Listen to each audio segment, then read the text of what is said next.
tal? ¿Cómo les va? Buenas noches.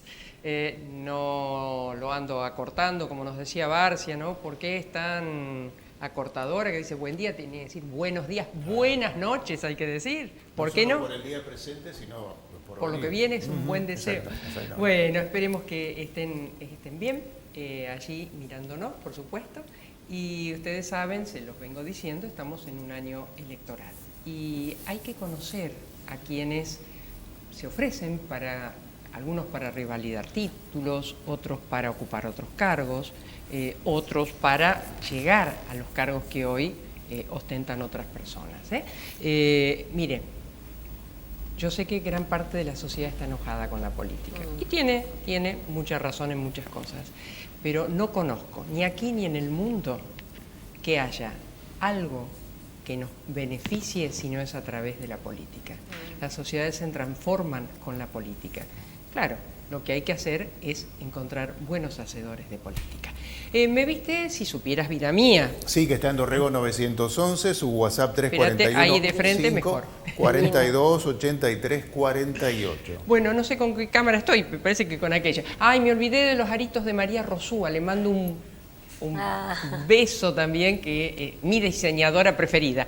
Bueno, y esta cabecita, Marcos. Por afuera. Cecilia sí. y Patricia, 341 6 35 08 63.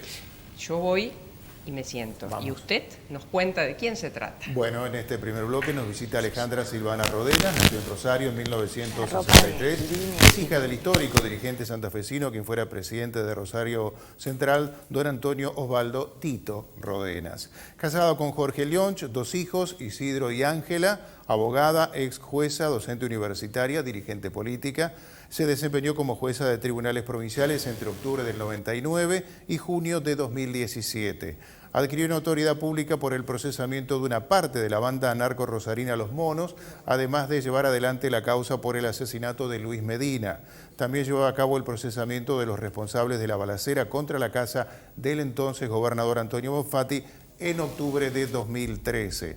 En junio de 2017 renunció a su cargo como jueza y lanzó su candidatura a diputada nacional por la provincia de Santa Fe dentro del nuevo espacio santafesino Frente Justicialista, siendo electa. A partir de la sanción de la ley de trata en el año 2012 le permitieron intervenir y clausurar 3 prostíbulos. Es una activa participante de las movilizaciones que reivindican la defensa de los derechos de las mujeres y del Ni Una Menos. Desde el 90 a la actualidad se ha desempeñado como docente en la Universidad Nacional de Rosario, en la Cátedra de Introducción al Derecho 1990 a la actualidad. Es miembro activo del Centro de Estudios e Investigación en Derechos Humanos, Juan Carlos Gardarella, que depende de la UNR. En 2019 resultó electa vicegobernadora de la provincia de Santa Fe, integrando la fórmula con el gobernador Omar Perotti. Es precandidata a diputada provincial de la mano del diputado Marcos Clery. Alejandra Obeid, lista Unidad Ciudadana. Bienvenida. Bueno, con este micrófono. Sí, porque parece ser que el otro teníamos un problemito. Bueno, bienvenida. Bueno, ¿Y qué nos faltó allí? ¿Algo de...? No, cuando me contaron que iban a hacer como una especie de recorrido por mi historia, te contaba que anoche justamente en estas cosas, esta especie de caja de recuerdos que es la vida de cada uno de nosotros, y de acciones y de acciones vinculadas siempre con las intervenciones y las presencias del Estado, me encontré con algo muy interesante, que fue un programa de una concurrencia de posgrado que realizamos con distintos compañeros que ya en ese momento éramos abogados recibidos, entre los que estaba Fernando Rosúa, el papá de mi diseñadora preferida, en un dispositivo multiagencial, como se llamaría ahora. Allá por los 90 se llamaban concurrencias de posgrado, en lo que fue el desmantelamiento de de la colonia psiquiátrica de Oliveros, en función de lo que era la aplicación de un intento de llevar adelante una democratización del manicomio y una intervención muy específica en lo que eran las internaciones judiciales. Y la verdad que fue una tarea muy importante que desembocó en ese momento el titular del área de salud mental de la provincia era Aldo Mossotti, y desembocó en lo que es la actual ley de salud mental provincial, que ahora, bueno, tiene que ser reglamentada. Hay una gran discusión con el tema salud mental, porque en verdad es un tema que se soslaya, está bastante sesgado, y la sociedad necesita hablar de salud mental también, ¿no? Exacto. Y necesita una normativa. Y la ley nacional es buena para algunas cosas y tiene sus grandes problemas en otros aspectos, ¿no? Bueno, vos fuiste diputada nacional, no sé si en ese momento, En ese Alejandra. momento no, pero sí es cierto que cuando intervine en este programa, que creo que fue un programa, digamos, incluso bastante importante en cuanto a su trabajo, que fue interdisciplinario y marcó un rumbo, digamos, de lo que significaban los dispositivos para eliminar el manicomio como institución de encierro y de clausura. Creo que esto, bueno, es algo que hay que retomarlo, revisarlo, como tantas otras cosas. Y por eso se necesitan la legislación, ¿no? Las normativas. Exacto. ¿En algún momento te arrepentiste de haber dejado la justicia para ingresar a la política? No, arrepentirme no. Lo que sí siento es que el ámbito de la política, por momentos, tiene una discusión algo deteriorada. Y esa discusión deteriorada en términos de lo que significa la profundidad, la especificidad, la cuestión virtuosa que debe tener la política, es un poco coincido con lo que vos decías al principio del programa, que la gente está recibiendo, los que están en su casa, más que propuestas e intercambio y reflexiones de ideas, la apuesta a acuerdos mínimos de convivencia política para mejorarle la vida a los y las ciudadanas, lo que está recibiendo son cruces de insultos, malos tratos, creo yo, la banalización de la política. Ese costado de la política creo que es el que estamos comprometidos en revertir. Y ahí es donde me arrepiento, porque ahí no es que me arrepiento, ahí es donde siento que si bien el Poder Judicial también tiene muchas cosas que mejorar y revertir en términos de lo que significa el Poder Judicial como brazo disciplinador de la política, siempre tiene una composición vinculada con el estudio, con la profundidad en algunos aspectos. La política está muy salvaje. Extremadamente salvaje. Sí. Por eso, bueno, yo siempre digo, no nos debemos, digo debemos porque amo la política, ¿no? No nos debemos enojar con Milei, sino hacer una enorme introspección de por qué abarca, junta de alguna manera tantos potenciales adeptos.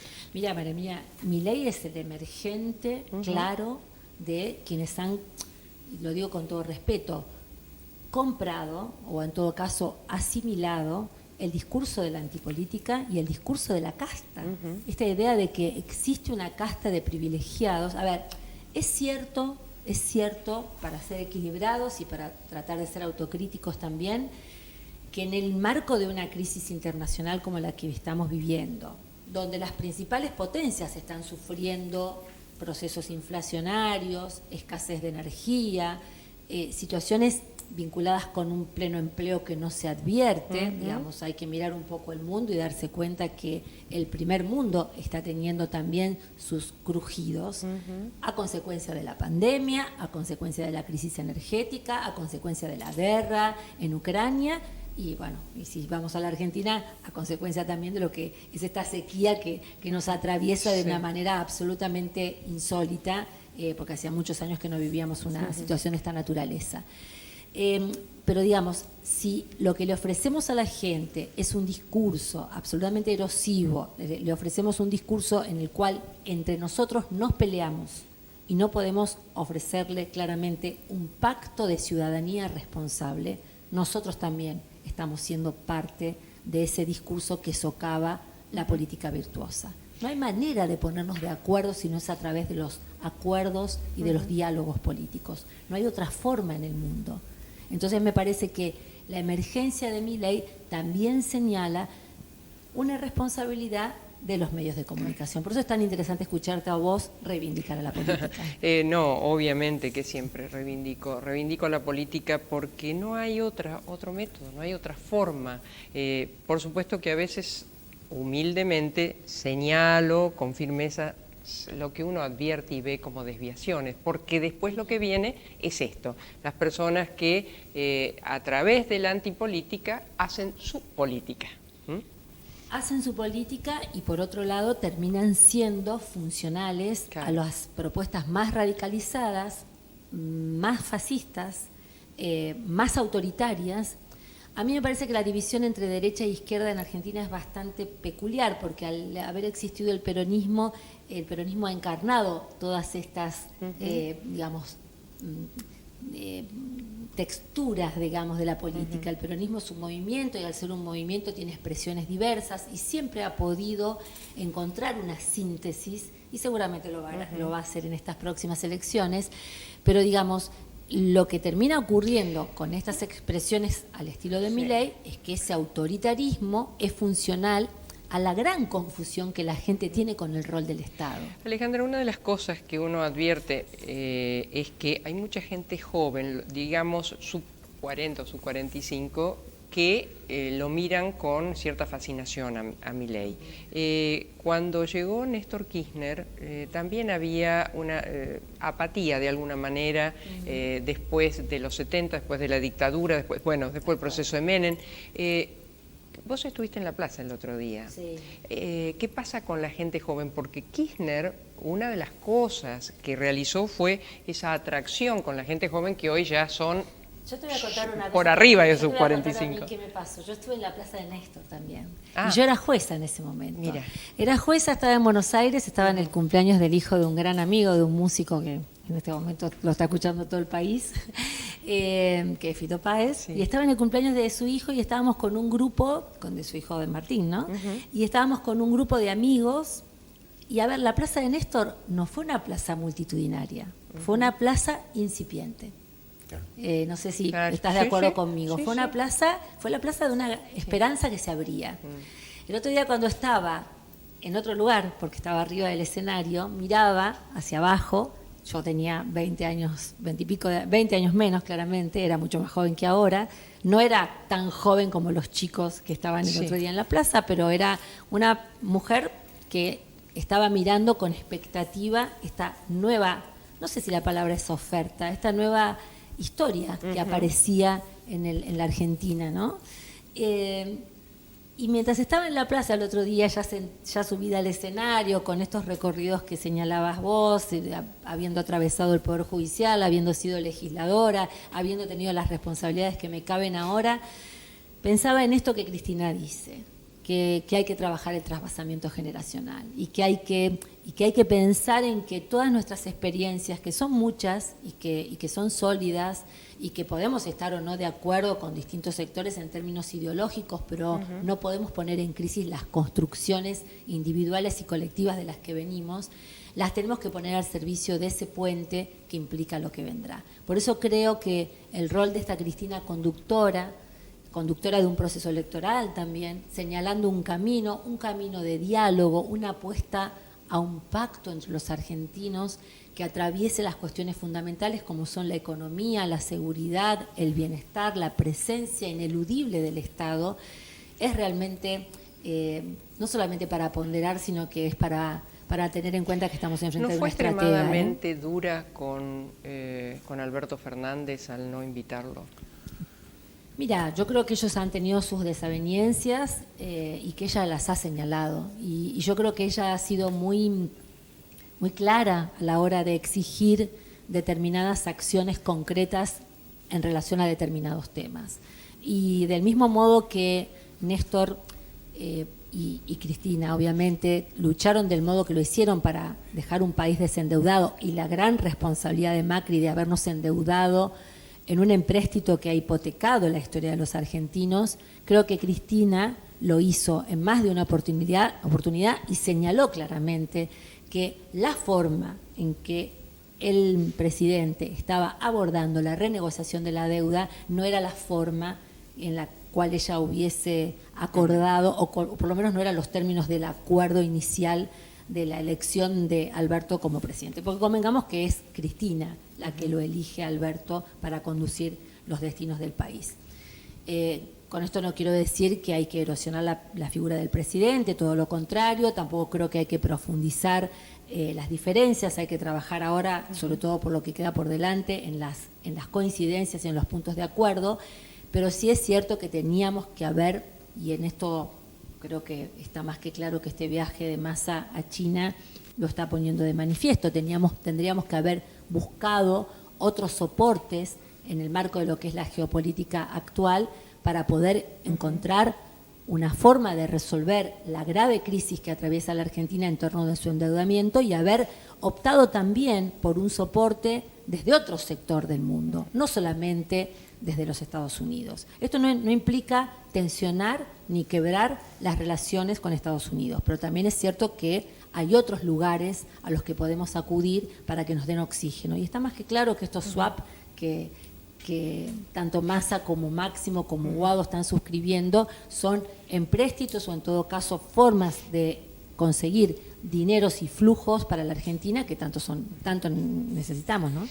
Viniendo a la provincia, vos llegaste en una alianza. Me fui muy por el mundo, ¿no? No, pero es que, a ver, si no entendemos las cosas que nos pasan en el mundo, no podemos entender. Exactamente. Y además Santa Fe no es, con todo respeto, pero no es cualquier provincia, siempre está por sobre la media nacional en lo que produce, fue la primera en levantarse después de la pandemia, digamos, estamos hablando. Herminia, que nosotros tenemos un gobernador, con lo cual al que no se le puede obviamente reprochar en absoluto que se haya cerrado al mundo, todo lo contrario, No, Santa claro. Fe se ha abierto al mundo. Hemos recibido delegaciones de todos los países. Me decía el otro día sobre esta última viaje a Argelia, a Egipto, que sí estamos fallando como país en no ser más agresivos en el mejor de los sentidos en cuanto a las potencialidades y lo que debemos ofrecer para vender en el exterior. Le cuesta mucho ¿no? a un país endeudado ofrecer. Eso también es cierto, eso también es, en todo sentido. Llegaste, bueno, con una alianza, digamos, a la gobernación, como vicegobernadora. Después, en la elección de intermedia, optaste también por un esquema distinto al del gobernador. Eso tiene un correlato como vos llegaste a la gobernación. Diga por las alianzas, sí. Mira, yo siempre reivindiqué el rol de las PASO en la provincia de Santa Fe. Las PASO no solamente tienen una tradición, sino que además han funcionado muy bien, siempre y cuando, obviamente, las PASO tengan un formato virtuoso y no tengamos que asistir a algunas cosas que estamos asistiendo ahora con respecto a algunos referentes políticos. Sí, bueno, claramente, perdón, pero no me gusta hablar de cosas que tal vez la gente no sepa. Ha habido declaraciones muy fuertes, muy duras, dentro de la coalición opositora, de la precandidata Carolina Lozada sobre el precandidato Maximiliano Puyaro, ¿no? Fuerte. Básicamente la reflexión tiene que ver con esto, ¿no? Cuando uno vislumbra que la política, vuelvo a repetir, se banaliza, se degrada, se pierden los ejes de la discusión virtuosa hacia la gente, a uno le preocupa lo que escucha el otro, porque el otro además está preocupado por mandar a los chicos a la escuela, porque el dinero alcance, por la inflación, por una serie de cuestiones. Y acá por la seguridad. Y acá por la inseguridad. Y en todo caso, por generar un programa de seguridad. Fíjate que el gobernador ha convocado a una mesa nuevamente en una suerte de transición hacia, y lo único que ha recibido por parte de la oposición ha sido una negativa. Entonces, a ver, una problemática tan dura como la de la inseguridad, que tiene una historia, que tiene una historia estructural, no es una historia coyuntural. Hay una diferencia entre un fenómeno estructural arraigado que lleva mucho tiempo y que por ende va a llevar también mucho tiempo revertirlo, que si esto fuese simplemente una historia coyuntural. Te lo digo, y lo digo con cierta tranquilidad de haber tomado las decisiones que tuve que tomar en el momento que fui jueza, ¿no? Y no lo hice sola, ¿eh? Estas cosas se hacen siempre en forma colectiva, con el auxilio de otros jueces, fiscales, que trabajamos todos en conjunto.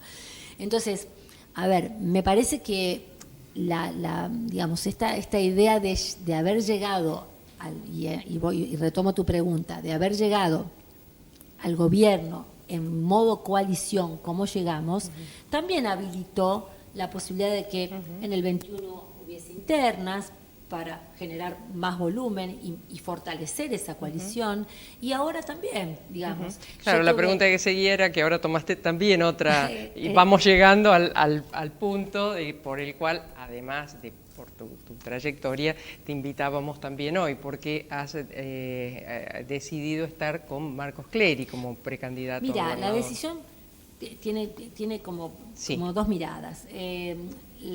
Yo lo conversé mucho con el gobernador, él había tomado ya la decisión de armar una lista para la audiencia, las próximas elecciones de gobernador y vice, que van acompañadas por senadores y una lista de diputados provinciales, además de otras autoridades en distintos ámbitos.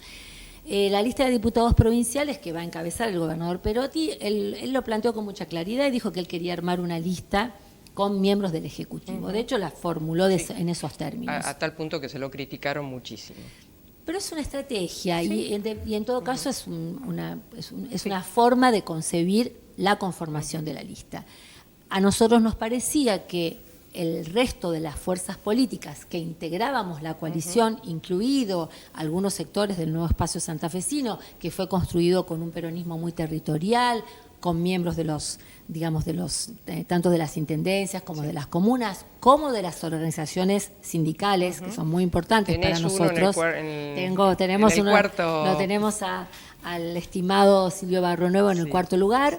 Y estimado porque lleva adelante un gremio muy importante en diálogo con otros gremios que vienen sosteniendo actividades muy importantes en un momento tan crítico como el que estamos atravesando. Entonces, la idea de que las organizaciones nacionales tuvieran alguna representación, creo que ahí viene una mirada muy, muy interesante por parte de Marcos Clery, que fue ampliar las bases de sustentación de la Cámpora, que no sea una lista de la Cámpora, sino que fuese una lista donde él representa un pensamiento muy referenciado con la figura de Cristina, con la figura de Guado de Pedro, de los que son los referentes nacionales de la Cámpora, pero que en la provincia, al convocarme a mí y al convocarla a Jacqueline Balangione, que no hace mucho conversamos con ella. Una gran defensora pública que tuvo la provincia durante 6 años, al convocar a referentes territoriales y referentes sindicales, esa lista tuviese otro anclaje y otra representatividad. Casi a 3 años y medio de vicegobernadora, ¿cuáles son las cosas que más te han alegrado y cuáles son las cosas que más te han pesado? Si te tengo que hablar de las alegrías, te tengo que hablar de un hito legislativo que fue importantísimo, que ahora se va a poner en su plenitud en marcha, que es la ley de paridad. Todo lo que tenga que ver con el movimiento de mujeres, todos los avances, todo lo que ha sido la perspectiva de género, la transversalización de las políticas de género, el presupuesto en materia de género que tenemos en la provincia, la creación de la Secretaría primero de Estado, luego del Ministerio, todos logros que han sido muy importantes, porque yo creo que el movimiento de mujeres, y lo he hecho mucho, llegó para quedarse, reconoce una tradición histórica que anida también en aquella figura maravillosa que fue la de Eva Duarte de Perón, la primera vez que las mujeres pudieron votar en el siglo XX, la ampliación de derechos de Cristina Fernández de Kirchner en todo lo que fue políticas de género. Esas cosas me dan una gran alegría, me parece que hay que seguir avanzando, tenemos que tener una ley de educación sexual integral en la provincia de Santa Fe, que sea una ley bien provincial, que transversalice a todas las, no solamente a la educación, sino también a todas las áreas que tengan que ver con lo social, con lo educativo, con lo cultural. ¿Y qué me ha dado mucho pesar? Y lo que me ha dado mucho pesar es haber tenido que asumir, y a los 2 meses, la declaración de pandemia. Me ha dado mucho pesar que esa guerra en Europa nos sumió en una crisis energética. Me ha dado mucho pesar que Argentina tenga que lidiar con una deuda que no debió haber sido tomada en los términos que fue tomada, que el desendeudamiento nos esté costando tanto, que el proceso inflacionario esté ligado a ese endeudamiento y que ese proceso de tensión nacional se haya trasladado a la provincia cuando no hemos podido revertir como hubiésemos querido los problemas de inseguridad.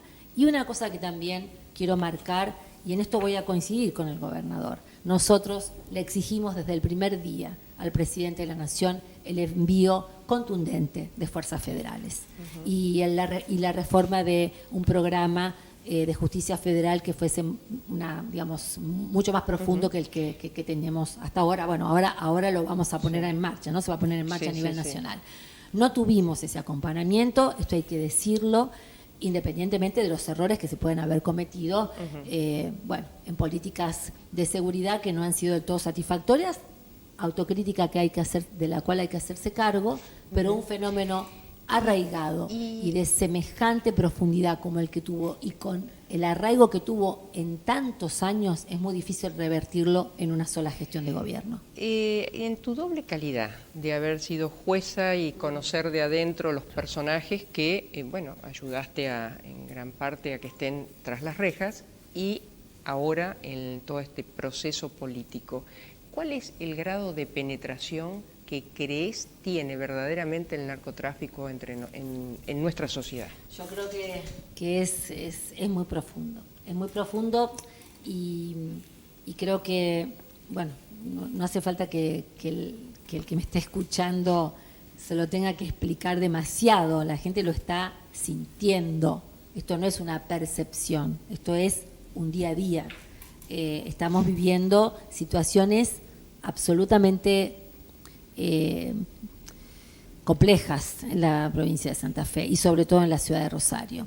O sea, el proceso de instalación del porque hay que diferenciar el narcotráfico del narcocrimen. El narcotráfico, como su palabra lo indica, es el tráfico de sustancias prohibidas que atraviesa de norte a sur, a la bota santafesina, porque busca esas sustancias que vienen de otros lugares del mundo, buscan puertos de salida. Claro. El narcocrimen o la narcocriminalidad o el narcomenudeo lesiona las capas sociales y lesiona a aquellos que, obviamente, siendo, tentados por los dispositivos narcocriminales para ser parte de los famosos, proveedores o soldaditos del narcocrimen, encuentran una salida laboral, obviamente, que es mucho más retributiva que una salida laboral me común. parece que acá pero además, te lleva a la muerte. Claro, y además el problema es quienes están a disposición de ese blanqueo de lo que produce el narcotráfico, o sea, que estamos en estamentos superiores, obviamente. Que están, y ahí me parece que está por eso la mayor... el trabajo, de reversión del proceso narcocriminal tiene que ir no solamente por un buen diagnóstico, porque lamentablemente para diagnosticadores hay muchos, sino un trabajo efectivo sobre el territorio, que los dispositivos multiagenciales funcionen y que las intervenciones no vayan solamente sobre aquel que es el último eslabón de la cadena de consumo, sino sobre aquellos que blanquean sus capitales y que han ganado muchísimo dinero a costa de la muerte de muchos inocentes. Por último, agradeciéndote este tiempo, Alejandra, vas encabezando la lista de diputados provinciales, pero con la experiencia, insisto, en los dos lados del mostrador, que no es menor, ¿vos creés que el gobierno que fuere, sea Lewandowski o cualquiera, o Clery, del oficialismo cualquiera, sea Lozada o Puyaro o el que fuera de la oposición, sí, pero digo acá, ¿es posible realmente avanzar si no hay una convergencia? No.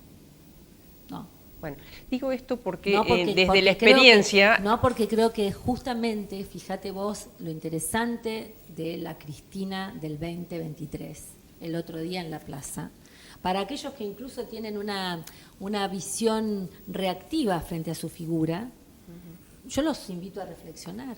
Los invito a reflexionar sobre la figura de Cristina. Esta Cristina que está diciendo, nosotros pudimos lograr esta ampliación de derechos fantástica que implicó el gobierno de Néstor y los dos gobiernos de Cristina, lamentablemente la debacle que vino con el gobierno de Macri, pero está llamando a un acuerdo nacional en vistas de una pacificación que necesitamos tener, incluye el tema de la seguridad en ese acuerdo nacional, no solamente incluye la economía, con lo cual, ¿cómo no vamos a poder sentarnos a conversar o a dialogar o a diagramar un acuerdo de iguales características en la provincia de Santa Fe? Por eso me resulta extraño la reacción de la oposición actual a nuestro gobierno, pues yo sigo considerando que este es nuestro gobierno, a pesar del planteo que hago de ser parte de una interna motorizadora de mayor volumen político, cuando se los convoca a un diálogo fructífero en relación a los temas que también nosotros heredamos. Gracias, Alejandra. Gracias a vos, María Herminia. Marcos. Vamos a la tanda.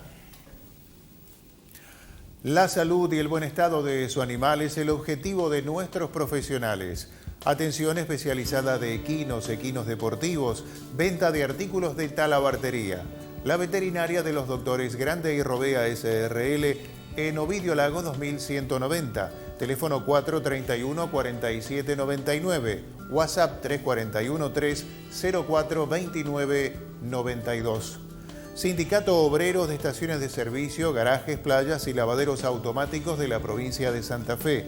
Por la dignidad y superación del trabajador, contra la explotación y la inequidad distributiva. Riobamba 1075. Sindicato del Personal Embarcado de Dragado y Balizamiento.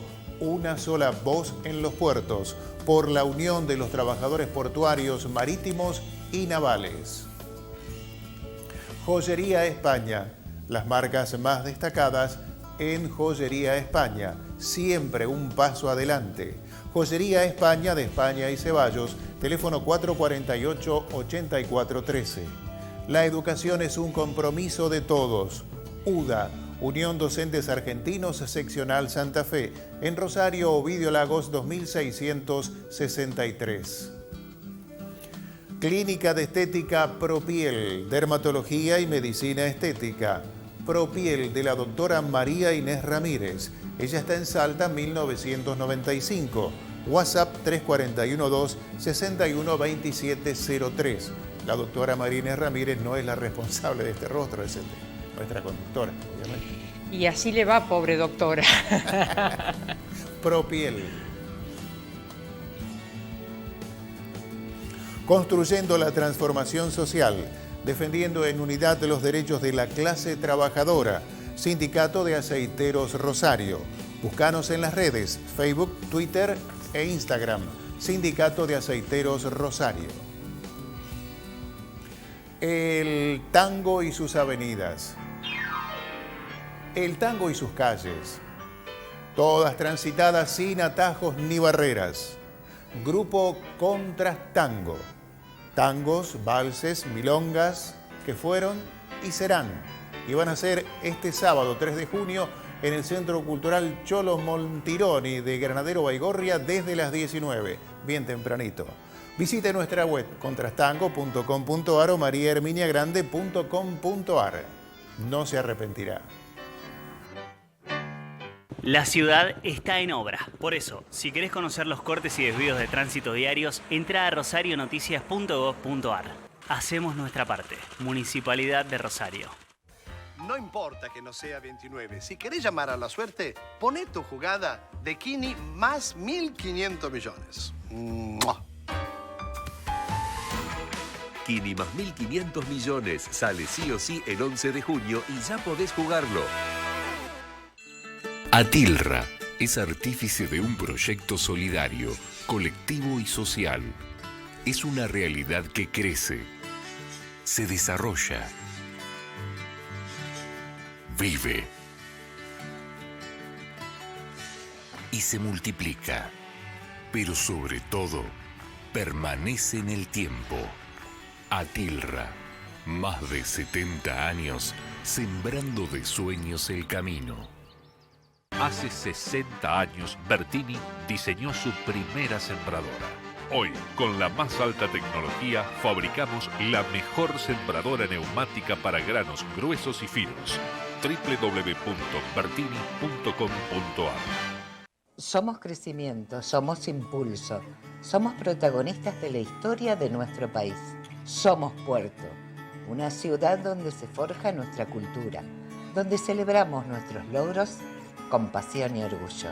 Aquí, la historia se entrelaza con el presente, la tradición con la innovación y el crecimiento con nuestra esencia.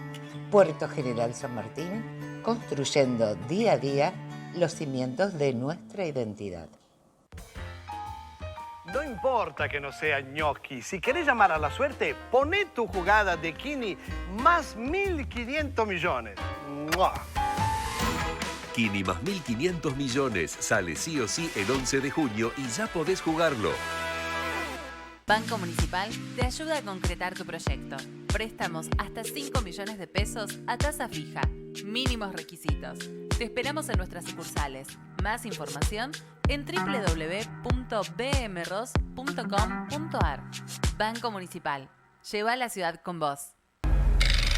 40 años de debates, 40 años en defensa de la ciudad, 40 años construyendo consensos, 40 años siendo y construyendo democracia. Somos tu voz, somos el Consejo Municipal de Rosario. Seguimos planificando y transformando la ciudad. Una ciudad que va cambiando, que crece, que se renueva día a día. Lo soñamos, lo creemos, lo hacemos. Municipio de Villa Constitución. Intendente Jorge Berti.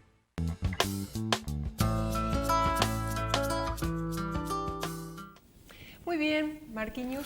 Nos visita en este segundo bloque Silvio Barrionuevo, desde septiembre de 2022, secretario general del Sindicato de Obras Sanitarias Rosario, secretario gremial de las 62 organizaciones peronistas de Santa Fe. Entre 2018 y 2022, secretario adjunto de Obras Sanitarias Rosario, 2014-2018, secretario de Organización, 2010-2014, secretario de Actas. Ingresó a Obras Sanitarias en el 2000 como asistente técnico y soporte administrativo de la Gerencia General de la actual ASA. De 2001 a 2003 se desempeñó en ENOSA, que es el Ente Nacional de Obras Hídricas de Saneamiento, relevando datos, elaborando informes y estado de situación en materia de servicios de provisión de agua potable de cooperativas, municipios y comunas. Entre 2001 y 2006 fue secretario general de la Juventud Sindical de la CGT de la provincia de Santa Fe. Bienvenido, Silvio. Muchas gracias. Gracias. No, por favor. Bueno, y no pusimos que integrás la lista de diputados precandidatos a diputado provincial. Sí, tal cual. De Clery, la vice es Alejandro Bey y la encabeza Ale Rodenas. Ale Rodenas. Sí, la verdad, muy contento con eso. ¿Qué te decidió a calentar motores en la política? Mirá, la verdad, veníamos con el movimiento obrero, con las 62 organizaciones y CGT, veníamos hablando de esto de poder incursionar en política. Leí incluso un documento, ¿no? De ustedes diciendo, bueno, como algo así, esta vuelta queremos participar en serio. Sí, yo creo que sí, que era una cuestión de no ser egoístas como dirigentes sindicales y hacer todo para sus afiliados y sus afiliadas y tratar de volcar un poco esa capacidad de trabajo, de esfuerzo que tiene siempre el sindicalismo en la sociedad en su conjunto, no solamente de cerrarnos en quienes son afiliados o afiliadas. Así que después de varias reuniones que hemos venido teniendo, con esto de concretar una lista de concejales propias, que encabeza la compañera Teiza, decidimos... Claro, de la Unión Obrera Metalúrgica, ella ya es concejal. Es concejal actualmente. Decidimos, bueno, también participar en lo que sea la precandidatura a diputado, me tocó a mí, y bueno, la verdad lo llevo con un orgullo muy grande, también no solo representar a Obras Sanitarias, sino también representar al movimiento obrero, ¿no? Sí, y en lo personal supongo un poco una continuidad en la historia de alguien que todos reconocemos y mucho, ¿no? Que es tu viejo. Sí, la verdad que sí, mi viejo fue 2 periodos diputado provincial, también fue concejal y fue ministro también de Trabajo. Y bueno, creo que esto también es una parte, también ese legado, ¿no? De que Obras Sanitarias tienen que estar continuamente en un trabajo político, siempre tenemos que estar ahí trabajando, militando, para ver desde el aporte de un granito de arena nuestro, que esa militancia sirva para poder modificar algo, ¿no? Hay supongo, una gran discusión, ya hace rato, que tiene el movimiento obrero. ¿De qué manera, primero el movimiento obrero hablo a nivel nacional, ¿no? Que representás también, estás allí, tiene un número entre 6 millones y pico de representados, de trabajadores en blancos, pero esto viene ocurriendo desde hace 10 años, o sea, no ha habido prácticamente incorporación. Y sí hay mucho trabajador monotributista o directamente en negro. ¿Qué se plantea el sindicalismo ante este desafío de decir, pucha, cada vez son menos los aportantes y cada vez son más los que están de alguna manera fuera del sistema? Sí, la verdad que es un planteo y un tema muy importante que venimos analizando, buscándole la vuelta para ir tratando de sanear ese tipo de trabajo, que para nosotros ese trabajo en negro es una dolencia muy grande. Y la verdad que estamos proyectando de qué manera se va a ir saneando esa situación. Mirá, hay muchos temas que tenemos que plantear a futuro. Yo el otro día con unos compañeros de comisión directiva le decía, tenemos que armar algún tipo de seminario que tenga que ver con el trabajo y la inteligencia artificial. Claro, te lo iba a decir. Entonces, el otro gran tema que ya claro, está, pero aparte, no es algo en la nube, está la inteligencia artificial que viene comiendo puestos laborales. Entonces, como decís vos, 10 años donde está creciendo el trabajo en negro y no el trabajo en blanco. Tenemos que ir modificándolo, tenemos que ir, tenemos que estar en la discusión política. No podemos quedarnos sentados en el sillón de casa renegando o en la oficina renegando y no ser parte de la política. Tenemos que estar, porque, a ver, hacer sindicalismo es hacer política. Es tal cual, es así. Entonces, creo que es momento de salir a pista, ¿no? De salir a demostrar cuáles son las cualidades, cuáles son los objetivos que uno se plantea como dirigente sindical y hacia dónde queremos proyectar, o sea, hacia un futuro donde este tema no es menor. No es menor el tema del trabajo en negro, tampoco es menor que dentro de un futuro no muy lejano la inteligencia artificial, ¿de qué forma va a afectar al trabajo? Es clave, ¿Cuántos puestos de trabajo se van a perder? Es clave lo legislativo. Vos vas a estar en un legislativo. Es clave lo legislativo. Mira, hay una colaboradora de nuestro programa que se llama la doctora Claudia Guardia. Es maravilloso, ella es una estudiosa de esto y, bueno, nos va contando, ¿no?, todos los avances. Hay países como Dinamarca donde inclusive la vieron venir y entonces, ¿qué hicieron? Dijeron, ningún no humano puede ocupar un escaño. ¿Por qué? Porque veían que avanzaba tanto el proceso de la inteligencia artificial con proyectos. Es maravilloso desde el punto de vista de lo que entrega la inteligencia artificial, pero hay que ponerle los límites y eso nos está faltando. Exactamente, por eso que dijimos y nos planteamos hacer un seminario que tenga que ver con esto, para ir siendo precavidos en una situación de un futuro no muy lejano, porque la verdad que viene avanzando a pasos agigantados y tenemos que estar atentos a eso. ¿Y por qué no desde una banca provincial avanzar sobre la legislación de la provincia? Claro, sea una banca provincial, sea desde una senaduría, sea desde una concejalía, sea de donde sea, siempre tiene que ser dentro de la política. Por eso es que cuando decidimos que el movimiento obrero participe, fue porque creímos y seguimos creyendo de que vale la pena estar en esa discusión. No podemos quedarnos al costado mirando cómo se discuten algunas cuestiones y dejan de lado a los trabajadores. Los trabajadores son la columna vertebral no solamente del movimiento, sino de cualquier gobierno, sea provincial, sea nacional, todo se basa en sus trabajadores. Entonces creo que los trabajadores y quienes los representan tienen que tener una participación política. ¿Cuáles son las charlas que se dan en dirigentes jóvenes, como es tu caso, ¿no?, del gremialismo? ¿Qué se discute, qué se mira?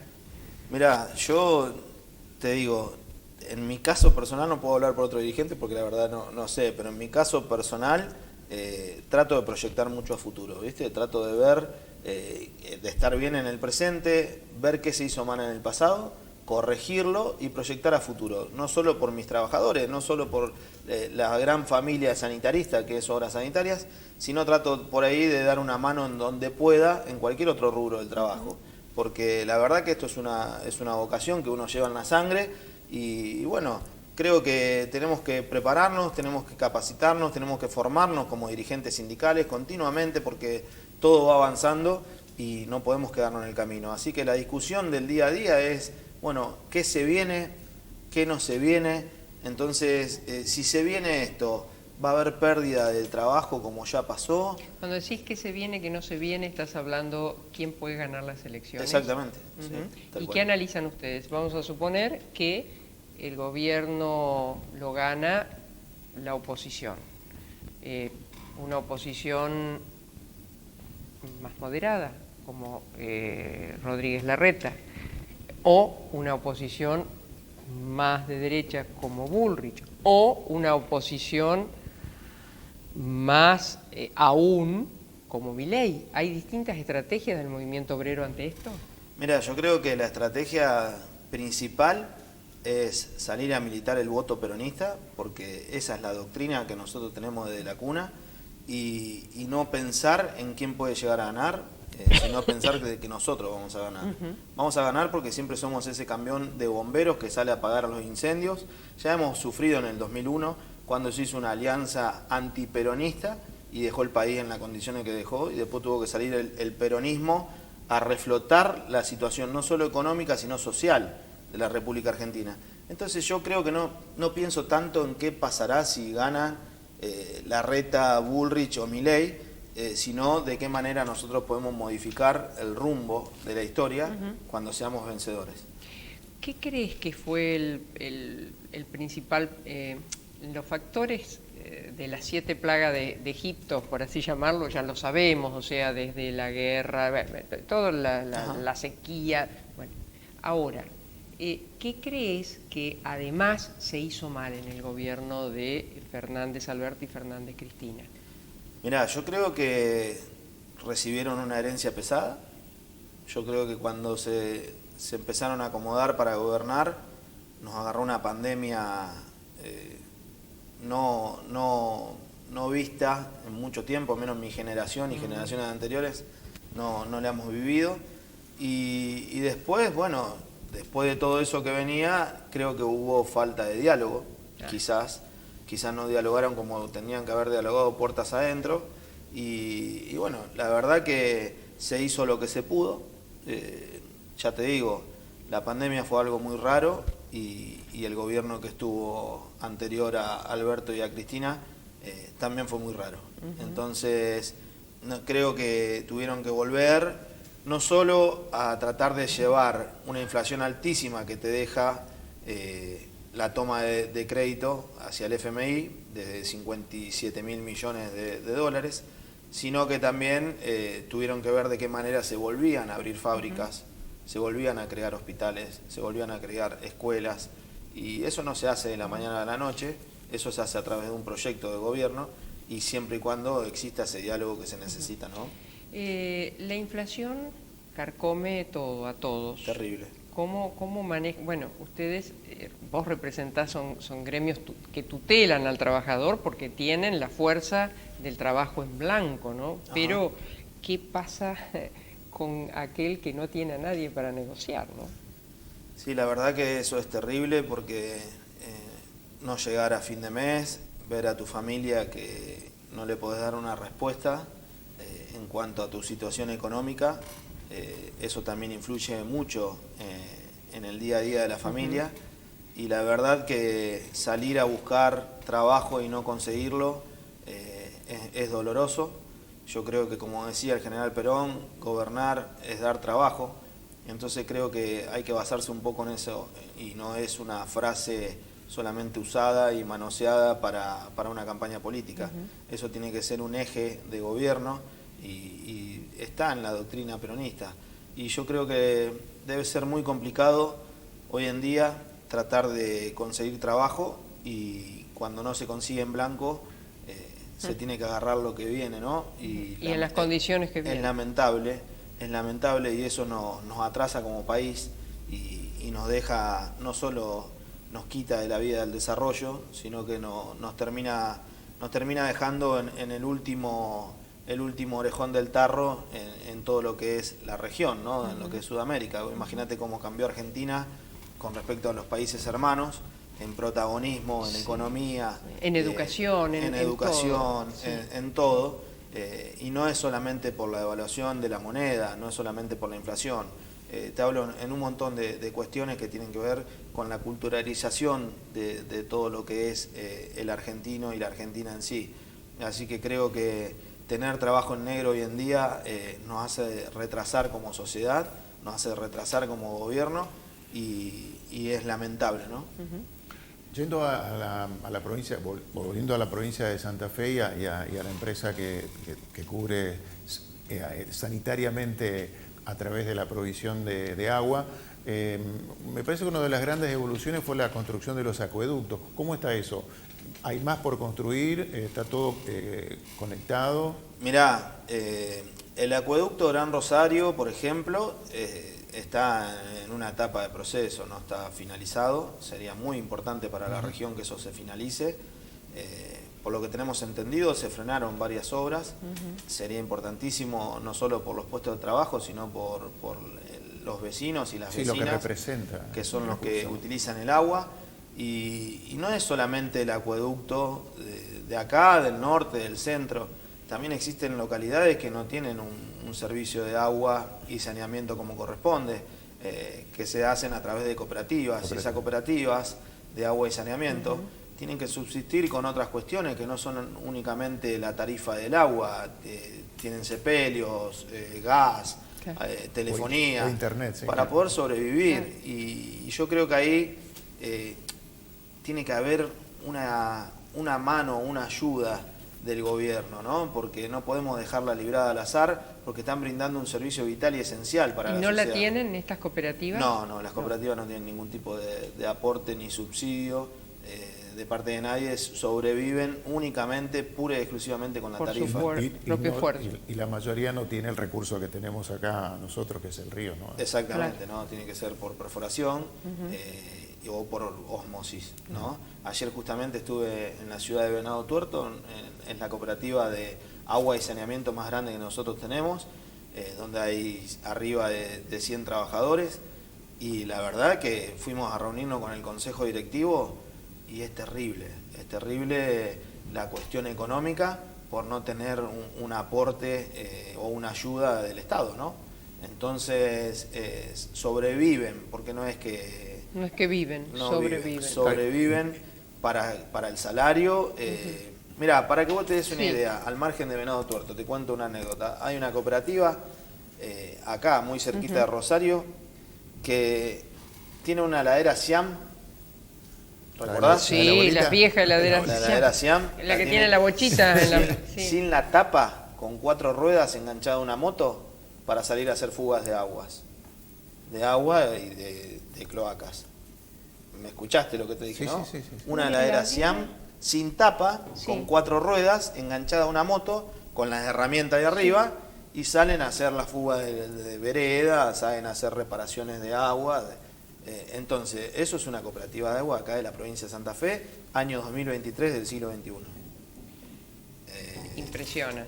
La verdad que sí, que te llama mucho la atención, te duele muchísimo ver a esos compañeros y a esas compañeras que tienen que salir a brindar un servicio tan vital y tan esencial como es el agua para la sociedad, y tener que salir a hacerlo en eso, ellos sienten una vergüenza ajena y no tienen los recursos, y no te hablo únicamente de los recursos económicos de su salario, no tienen recursos ni las herramientas como para salir a brindar este servicio. ¿Y han sufrido la inseguridad aquí en Rosario los trabajadores?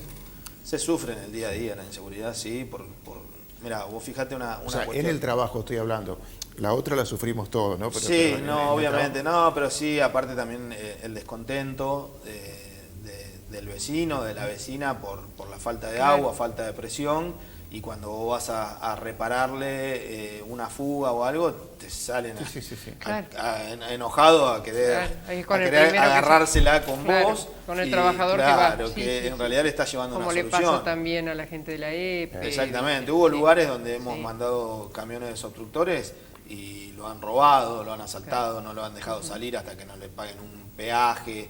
Pero bueno, eso en el día a día es cotidiano, ya nos acostumbramos a eso. Silvio, ¿con qué proyectos llegan ustedes integralmente en esta lista para ofrecerle a la ciudadanía?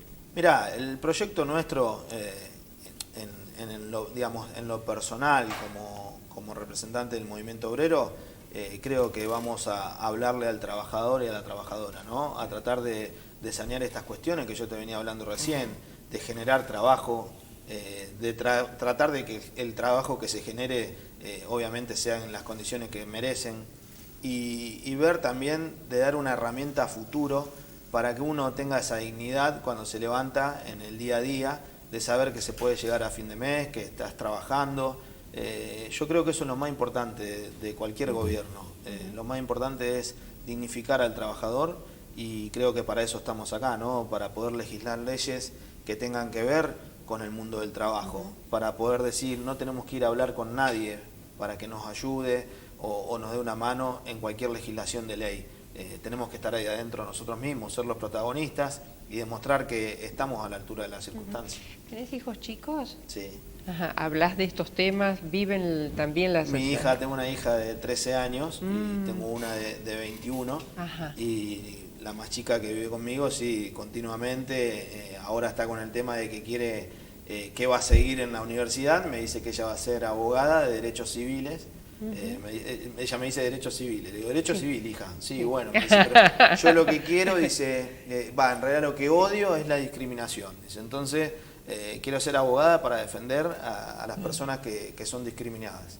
Así que, bueno, creo que con el tema política y sindicalismo, después de todos los avatares que sufrimos nosotros en lo personal, le va a esquivar un poco. Quería, ya despidiéndote, bueno, justamente eso quedó en el pasado, ¿no? Pues no la pasaste bien. No, no la pasamos bien, la verdad que...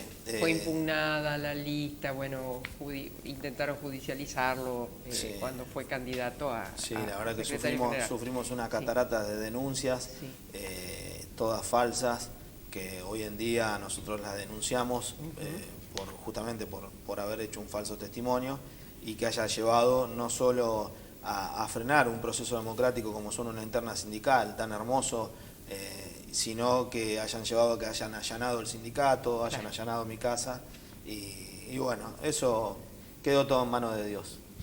Gracias por haber venido. Gracias, Silvio. a vos por invitarme. Y un beso al papi. Muy amable, gracias. Nos estamos yendo, Marquinhos.